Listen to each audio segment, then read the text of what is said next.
So I received a revelation today. The Holy Spirit convinced me that I need help bridling my tongue.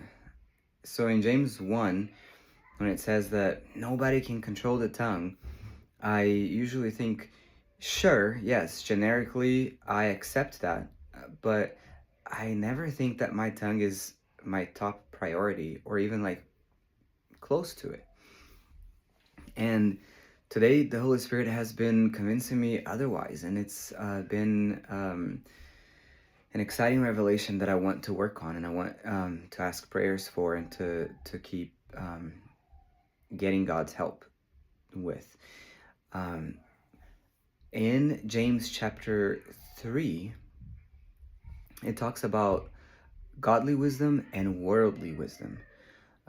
That those concepts have hurt me in the past and have been used uh, very out of context.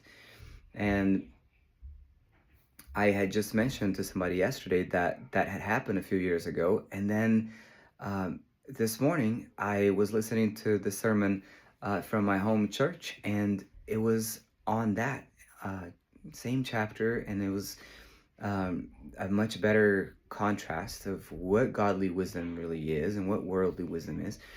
And I learned that godly wisdom and worldly wisdom can be the same sentence, the same topic, the same speech, but depending on how it's delivered and the heart behind it,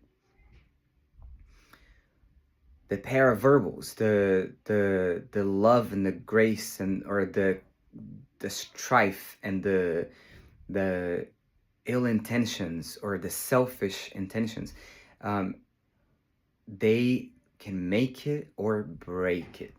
Meaning they can break the message to where it won't land on somebody's heart, or it can make the message to be a healing message, to be a sharing for new understanding and teaching a lesson.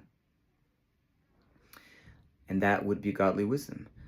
The characteristics from James 3 are that it's full of mercy, that it's full of compassion, that it comes from a peaceable heart.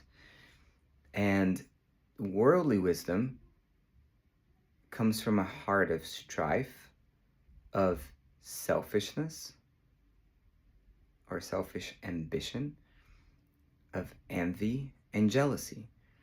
So the same thing that I may be telling my kid can be me partnering with God or the devil.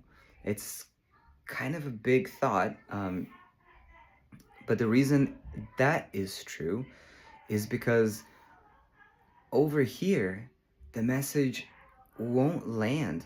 My message won't land. Another message will. If I say the same thing, yelling with a spirit of strife, of selfishness, because I just want peace and convenience right now, and I want compliance, almost from a spirit of a tyrant.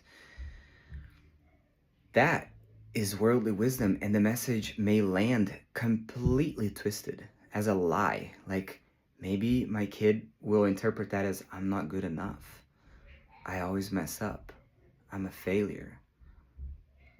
And over here, the same topic, the same truth can actually be true and reap the harvest, the result of truth, because it's partnering with God. It's full of mercy, compassion, gentleness. It comes from a heart of peace.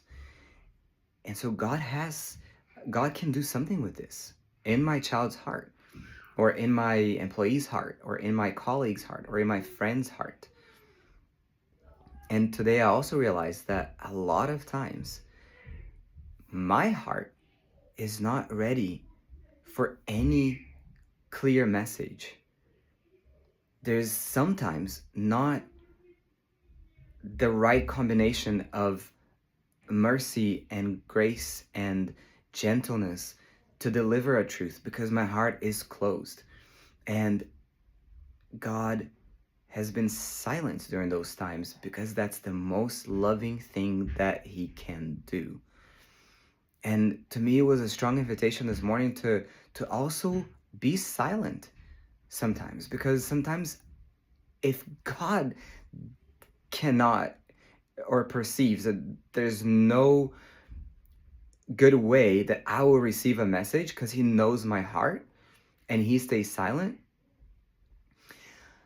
how much more likely am I to deliver a message to a closed heart in a way that they will receive it, in a way that I won't be partnering with evil, in putting that person down, tearing them down, but actually partnering with God.